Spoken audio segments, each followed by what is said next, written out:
हाँ देखिए, आपको पिछले कक्षा में मैं जनरल रिसेप्शन में सामान्य अपवाद में धारा 76 की परिचर्चा किए थे। अब आपको मैं इस धारा 76 के बाद के जो विस्तार से जो धाराएं हैं उनकी परिचर्चा मैं करने से पहले आपको पुनः एक बार रिमाइंड करा देता हूँ, पूरा याद कराता हूँ कि भारतीय दंड संहिता का धारा 76 से 106 तक का जो जनरल रिसेप्शन है ये सामान्य अपवाद चैप्टर 3 में है, जो दो भागों में हम बांट करके अध्ययन करते हैं। पहला भाग हमको मिलता है ये 76 से 95 तक, जो हमको बताता है कि यह क्षम योग्य है, क्षमा योग्य है।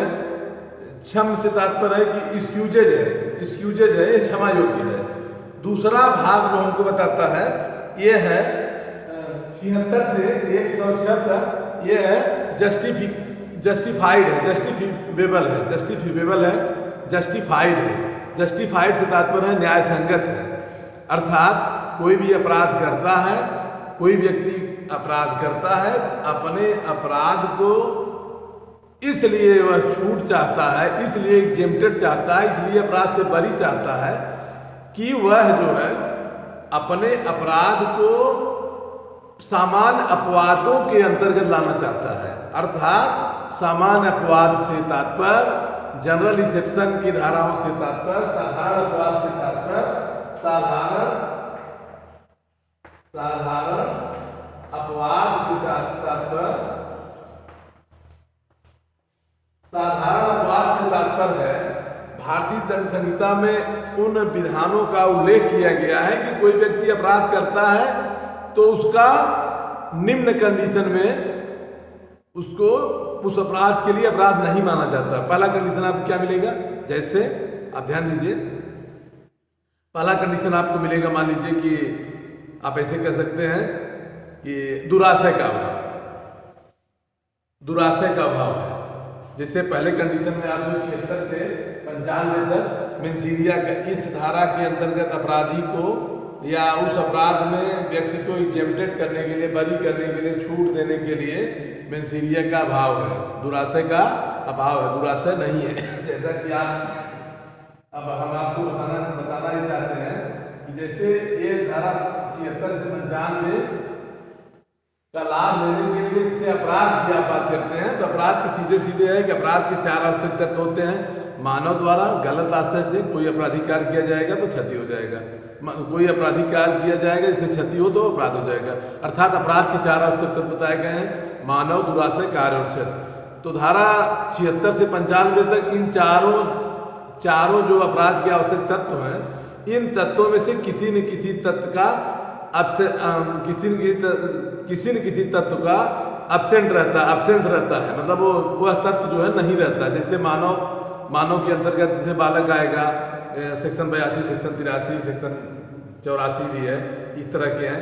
दुराशय मतलब मेंसीरिया गलत आशय नहीं है, गलत आशय से अगर कार्य नहीं किया गया है तो कार्य होने के बाद भी अपराध नहीं है, जैसा कि आप 76 में देखे थे।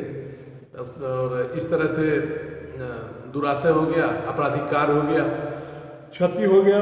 तो अर्थात धारा 76 से 95 तक ये उन बातों का उल्लेख करता है जो बातें जो है भारतीय दंड विधान में बताई गई हैं कि यह जो है एक प्रकार से कि इसमें मेंसीरिया का अभाव है, दुराशय का अभाव है। जैसे आप धारा 76 आप पढ़ रहे थे, धारा 76 में है कि mistake of fact not mistake of law. इसमें है विधि द्वारा आबद्ध या तथ्य के भूल कारण अपने आप को विधि द्वारा आबद्ध होने का कोई व्यक्ति विश्वास करके कोई अपराध करता है, कोई कार्य करता है जिसमें वो अपराध की श्रेणी में आता है, उसको क्षम बना दिया गया है, उसको क्षमा योग्य बना दिया गया, उसको एग्जेम्प्टेड कर दिया गया। धारा 76 को फिर से आप याद कर लीजिएगा कि इसमें है कि विधि के द्वारा आबद्ध या तथ्य के भूल कारण अपने आप को अपने आप को विधि द्वारा आबद्ध होने का विश्वास करता है। यहाँ पर धारा 76 में धारा 76 का जो आधार है, जो बचने का जो आधार है, ये मुख्य रूप से इस बात का उल्लेख करता है कि वह व्यक्ति जो है मिस्टेक ऑफ फैक्ट है, मिस्टेक ऑफ लॉ नहीं है। कानून यह उपबंध करता है, कानून यह उधाड़ा करता है, कानून यह मतलब प्रिज्यूम्पशन करती है, उधाड़ा करती है कि देश का हर व्यक्ति देश के अंदर जितने कानून हैं सबको जानता हो, भले न जानता हो लेकिन ये उधाड़ा किया जाएगा। अगर ऐसी व्यवस्था न होती समाज में बड़ा अनैतिकता हो जाता, अराजकता फैल जाती। लोग कहते साहब मुझे कानून का जानकारी नहीं था, नहीं तो मैं अपराध न करता। अर्थात हर व्यक्ति से अपेक्षा की, कानून हर व्यक्ति से, विधान हर व्यक्ति से यह अपेक्षा करता है कि वह कानून के बारे में विस्तृत रूप से समझता, जानता, परखता है।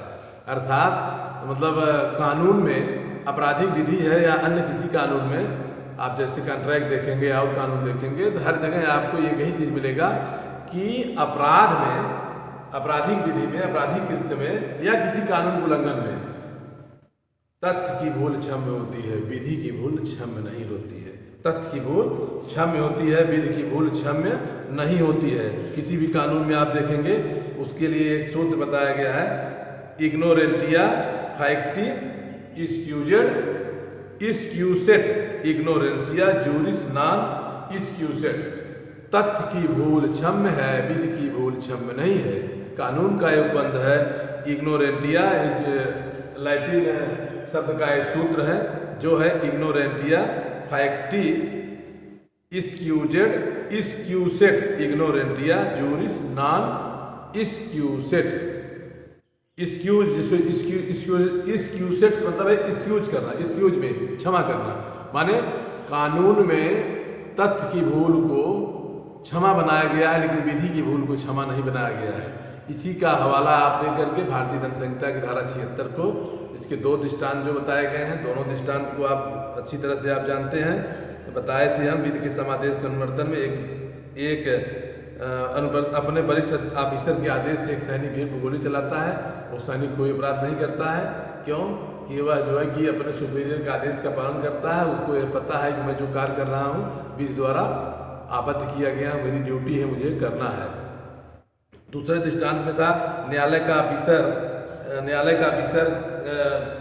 क्या मैं को गिरफ्तार करने के लिए उस न्यायालय के आदेशिका को लेकर के वो जाता है, सद्भावनापूर्वक जो है वह जांच पड़ताल के पश्चात विश्वास करता है कि वो खिला व्यक्ति है, किसी तीसरे व्यक्ति को गिरफ्तार कर लेता है तो उसको जो है मुकदमा मानहानि का मुकदमा, अगर पार्टी मानहानि मुकदमा करता है या अवैध तरीके से उसको निरुद्ध करने के लिए मुकदमा करता है, तो जो सम्यक व्यक्ति जो जांच पड़ताल के बाद जो न्यायालय के आदेश से गया था गिरफ्तार करने, वो दोषी नहीं माना जाएगा। क्यों नहीं माना जाएगा कि उसका कार्य जो है क्षमा योग्य है, उसका कार्य माफी योग्य है कि वह जो है कि विधि द्वारा आबद्ध या तथ्य की भूल कारण अपने आप को कार्य कर रहा था। उस समय वह विधि के द्वारा आबद्ध था और तथ्य की भूल कारण कर दिया था, उसकी कोई गलती नहीं थी। बहुत अच्छे, थैंक यू, बहुत अच्छे, बहुत बैठ जाइए।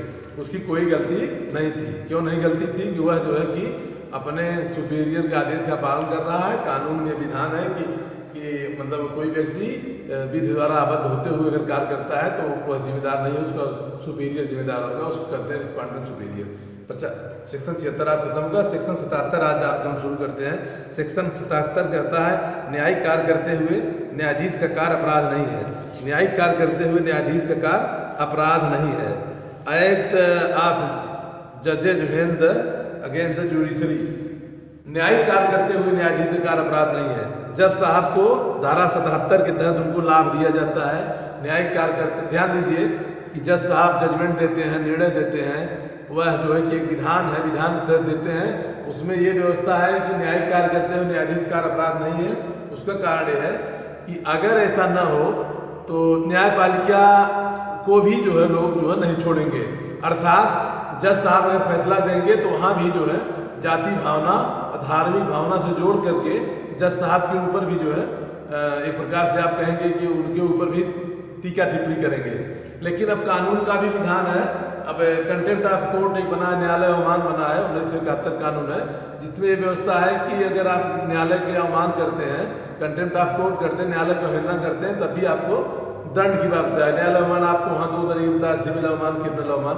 तो यहाँ पर आपको सेक्शन 77 में हम बता रहे हैं, सेक्शन 77 है कि कोई बात अपराध नहीं है जो न्यायिकता कार्य करते हुए न्यायाधीश द्वारा किसी ऐसी शक्ति के प्रयोग में किया जाए या जो उसे जिसके बारे में उसे सद्भावनापूर्वक विश्वास है कि वह विधि द्वारा आबद्धित है, विधि द्वारा दी गई शक्ति के अधीन कार्य कर रहे हैं। जज साहब को कोई आदेश है, हाई कोर्ट का, सुप्रीम कोर्ट का कोई आदेश क्या है आदेशिका के तहत जज साहब जो है कि अपने जो है कि पति कर्तव्य को धारण करते हैं। उस पति कर्तव्य के दौरान न्यायिक कार्य करते हुए अगर कोई निर्णय देते हैं, आदेश देते हैं, उस निर्णय या आदेश के अनुसरण में अगर मान लीजिए कहीं से कोई गलती हो जाती है तो जज साहब को एग्जेम्प्टेड कर दिया गया, छूट दिया गया है। जैसे आप सपोज करिए जज साहब फैसला दे रहे थे और फैसले में उनको मतलब उस केस में ये लगा कि मुलजिम तो निर्दोष था, स्वाभाविक है, मुलजिम मान भी रहा है, सब कुछ है, निर्दोष है, लेकिन जज साहब तमाम गवाहों और सबूतों को मद्देनजर रखते हुए अपने न्यायालय के इस नतीजे पहुंचते हैं कि मुलजिम फला को 5 साल सजा, 10 साल सजा जो भी कहते हैं उनको 10 साल सजा या आजीवन कारावास सजा सुना देते हैं। इस आजीवन कारावास सजा सुनते ही उस मुलजिम को तुरंत जो है सदमा लग जाता है और वह तुरंत जो है उसी कोर्ट में या बाहर ही मर जाता है। तो जज साहब वहाँ कोई गलती नहीं है। जज साहब इसलिए गलती नहीं है कि वह जो है न्यायिक कार्य, बैठ जाइए आप लोग थोड़ा से, न्यायिक कार्य करते हुए न्यायाधीश का कार्य है, वहाँ उसकी कोई गलती नहीं, बैठ जाइए, 20 मिनट और बैठना पड़ेगा। न्यायिक कार्य करते हुए न्यायाधीश के कार्य जो है वहाँ अपराध नहीं माना गया। क्यों? कि वह सेक्शन 77 का उनको एग्जेम्प्टेड है, सेक्शन 77 का लाभ है। सेक्शन 77 में स्पष्ट उपबंध है कि न्यायिक कार्य करते हुए कोई भी जज साहब है, कोई भी न्यायाधीश है, कार्य करते हैं, अपने उनको ये विश्वास है, उनको एक ड्यूटी दिया गया है कि आपको अपने पति कर्तव्य के निर्वहन में, अपने जो है कि दायित्वों के निर्वहन में कार्य करते हैं, उसमें कोई गलती हो जाती है तो जज साहब एग्जेम्प्टेड कर दिए गए हैं, जज साहब को छूट दिया गया है अपने पति कर्तव्य के निर्वहन में, अपने अधिकारिता के क्षेत्र, अपने अधिकारिता के अंतर्गत कोई कार्य करते हैं। अब पता चला अधिकारिता से बाहर जाएंगे तब तो नहीं, लेकिन अधिकारिता के अंदर कार्य करते हो तब जज साहब को सेक्शन 77 का लाभ मिलेगा। सेक्शन 77 में न्यायिक कार्य करते हुए न्यायाधीश को छूट दिया गया है। ठीक ना? अब आपको हम बताते हैं सेक्शन 78 क्या है। सेक्शन 78 धारा 78, अब आपको पता है 76, 77, 78।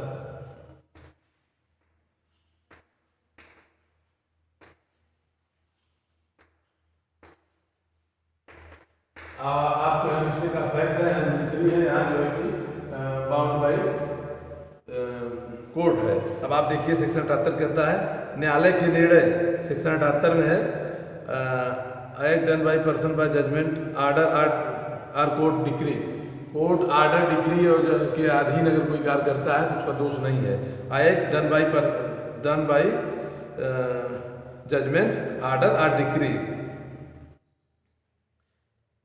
तो यहाँ सेक्शन 78 को हम देखते हैं। सेक्शन 78 में लिखा गया है विधि द्वारा न्यायानुमत, विधि के द्वारा, सेक्शन 78 देखिए, सॉरी सेक्शन 78 में न्यायालय के निर्णय या आदेश के अनुसरण में, ध्यान दीजिए भारतीय दंड संहिता की धारा 78 में यह उपबंध किया गया है कि न्यायालय के निर्णय या आदेश के अनुसरण में, न्यायालय के निर्णय या आदेश के अनुसरण में किया गया कार्य अपराध नहीं होता है।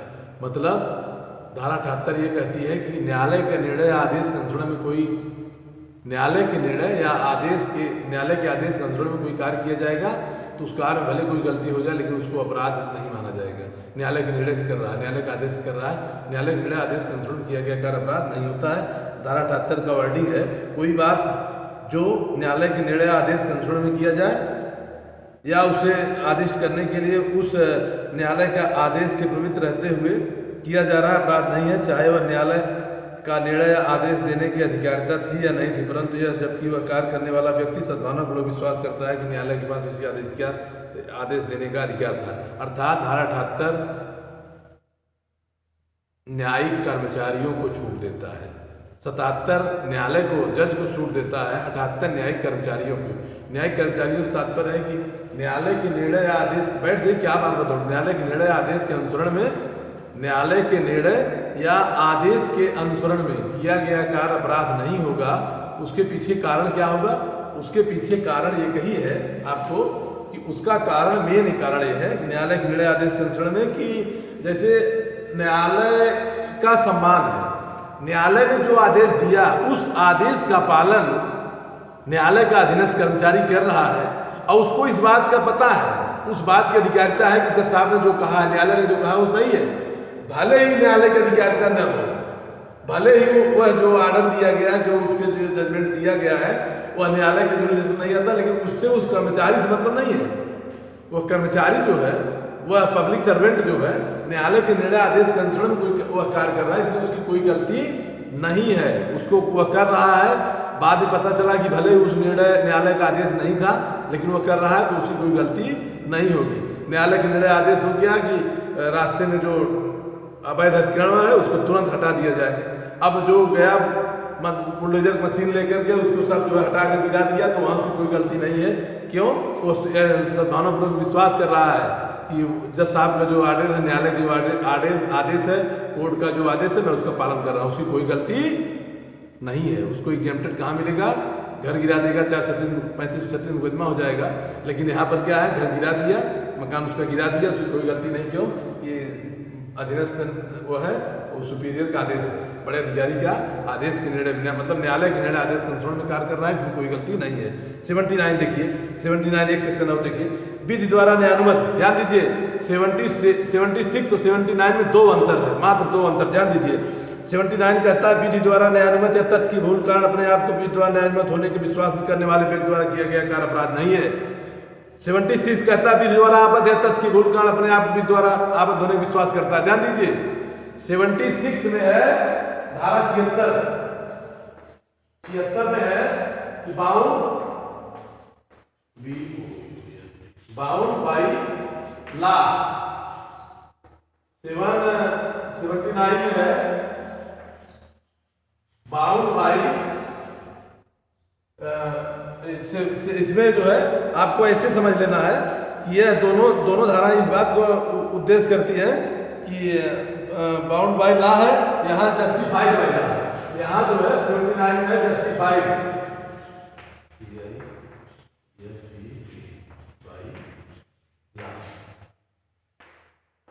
76 में है बाउंड बाय लॉ, विधि द्वारा आबद्ध है। 76 में है कि विधि द्वारा आबद्ध है, विधि द्वारा आबद्ध है। यहाँ है विधि द्वारा न्यायानुमत है, न्यायानुमत है। अब देखिए यहाँ बाउंड बाय लॉ है, यहाँ जस्टिफाइड बाय लॉ है। दोनों में अंतर देखिए 76 79 के अंदर देखिए 76 में है बाउंड बाय लॉ, 79 में है जस्टिफाइड बाय लॉ। ध्यान दीजिए 76 में और 79 में अंतर आपको क्या मिलेगा? यहाँ बाउंड बाय लॉ है, बाउंड बाय लॉ है। 76 में बाउंड बाय लॉ है, 79 में जस्टिफाइड बाय लॉ है, मतलब विधि द्वारा न्यायानुमत। दोनों में अंतर देखिए 79 कहता है विधि द्वारा न्यायानुमत है तथ्य की भूल कारण अपने आप को विधि द्वारा न्यायानुमत होने के विश्वास में करने वाले व्यक्ति द्वारा किया गया कार्य अपराध नहीं है। फिर सुनिए हमारी बात को, मैं ये कहना चाहता हूँ 79 में लिखा है कि विधि द्वारा न्यायानुमत या तथ्य की भूल के कारण अपने आप को विधि द्वारा न्यायानुमत होने के विश्वास में करने वाले व्यक्ति द्वारा किया गया कार्य अपराध नहीं है। 79 में है। और 76 में क्या है? विधि द्वारा आबद्ध या तथ्य की, वहां आबद्ध है, वहां बाउंड कर दिया गया है। सैनिक को आदेश कर दिया गया फायर, वो फायर करेगा, वहां उसको बाउंड है। लेकिन यहाँ क्या है? जस्टिफाइड है, न्यायानुमत है कि आप जो उचित लगे वही करिए। 70 देखिए यहाँ क्या लिखा है 79 में, कोई बात अपराध नहीं है जो ऐसे व्यक्ति द्वारा किया जाए जो उसे करने के लिए विधि द्वारा न्यायानुमत हो या तथ्य की भूल कारण, तथ्य की भूल कारण, न कि विधि की भूल कारण सद्भावना पूर्वक विश्वास करता है उससे जो करने के लिए विधि द्वारा न्यायानुमत किया गया। ध्यान दीजिए दोनों धाराएं लगभग एक समान है, 76 और 79, 76 और 79 लगभग एक समान है। अंतर यहाँ है, ध्यान दीजिए आप, प्लीज ध्यान दीजिए। 76 में है कि बाउंड बाय लॉ, विधि के द्वारा आबद्ध किया गया है, और 79 में है कि जस्टिफाइड बाय लॉ, विधि के द्वारा न्यायानुमत है। एक कानून में, मतलब धारा 76 वाले कानून में, धारा 76 वाले विधान में यह उपबंध है कि आपको बाउंड किया गया है कि आपको यह कार्य करना है, और 79 में है कि बाउंड नहीं है, जस्टिफाइड है, उचित हो, जो उचित हो वही आप करिए। मतलब ये आपको बर्डन ऑफ प्रूफ आपको दे दिया गया, जैसे आप समझिए एक तरफ तो आपको बाउंड कर दिया गया 76 में कि आपको मैं जो कर रहा हूं वही करेंगे, 79 में है कि आप जो उचित लगे वही करिए, जो सही हो उसी को करिए, ये 79 कहता है। और 79 जो है आपको दोनों में अंतर आपको हम मुख्य रूप से हम समझाने का प्रयास किए। अंतर यह है कि भूल जो है 79 में है कि भूल तथ्य की भूल जो है व्यक्ति द्वारा होनी चाहिए। दूसरा है कि भूल तथ्य से संबंधित होनी चाहिए। तीसरा है कि भूल सद्भावनापूर्वक होनी चाहिए, और चौथी बात है कि कर्ता या तो किसी विधि द्वारा न्यायानुमत हो या विधि द्वारा न्यायानुमत होने का विश्वास करता हो।